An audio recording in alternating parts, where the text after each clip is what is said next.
ano, a pandemia de coronavírus obriga o Centro Cultural Português de Mindelo a realizar a mostra documental Maio Doc, goste no mês de dezembro. Sua curadora foi Marta Lança e ele teve como tema narrativas coloniais e pós-coloniais. Temos uma bela história para lhes contar.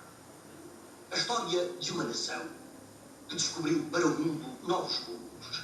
Misturou-se com todas as raças sem nenhum preconceito e sem nenhum fim senão o de proteger.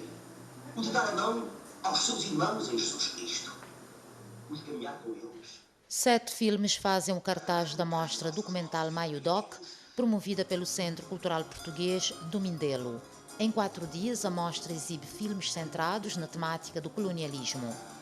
O mote é desconstruir as histórias atenuadoras sobre o colonialismo europeu e questionar a memória colonial e racista. A curadora Marta Lança selecionou filmes de realizadores africanos, europeus e americanos que analisam as narrativas coloniais e pós-coloniais construídas pelo cinema ao longo das décadas.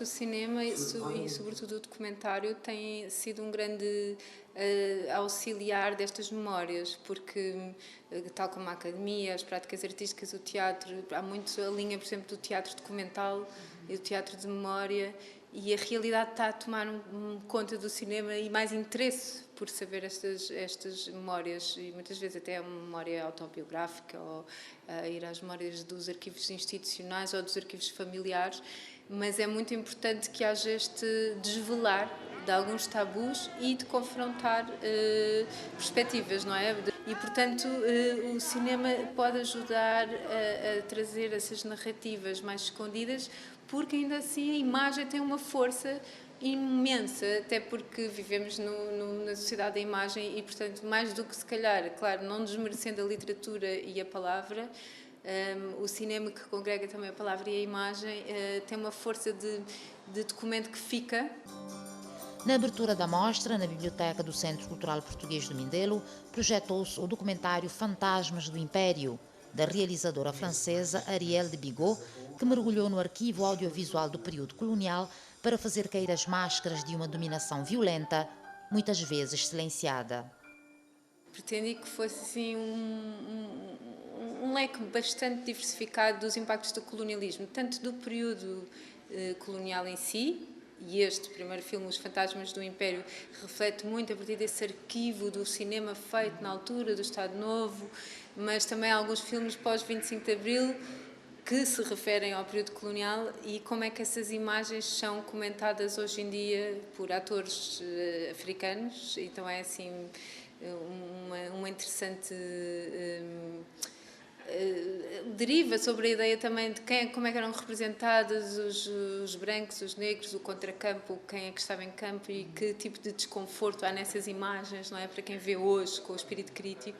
A mostra entrou no debate sobre a descolonização das cidades, com questionamentos sobre a reparação por escravatura e colonização, a presença de estátuas de figuras coloniais e também a restituição de arte africana espoliada e hoje exibida em museus europeus. Esta é, de resto, a temática do filme Palimpseste du Musée Afrique, de Mathias de Groef, que retrata a renovação do Museu Real da África Central, na Bélgica, devido ao seu legado colonialista e racista.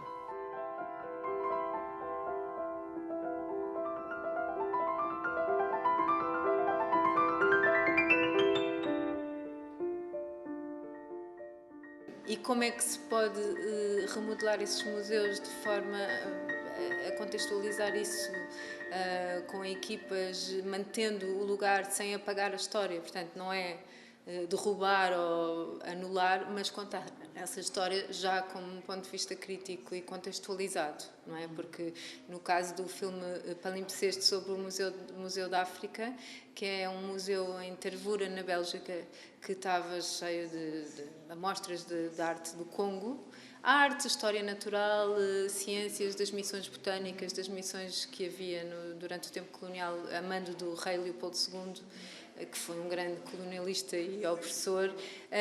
Naquele lugar, por exemplo, houve zoos humanos e houve etnias do Congo que morreram ali ao frio naqueles canais. E, portanto, fazer um museu pós-colonial naquele lugar que tem aquela história de violência, não é? Como é que se faz esse... E o filme mostra a remodelação desse lugar que reabriu ano passado, mas como é que agora se pode dar uma nova vertente àquele lugar, contando esta história. A mostra documental Maio-Doc foi encerrada esta quarta-feira pelo documentário Moia, de Rui Duarte de Carvalho, que foi filmado em Cabo Verde.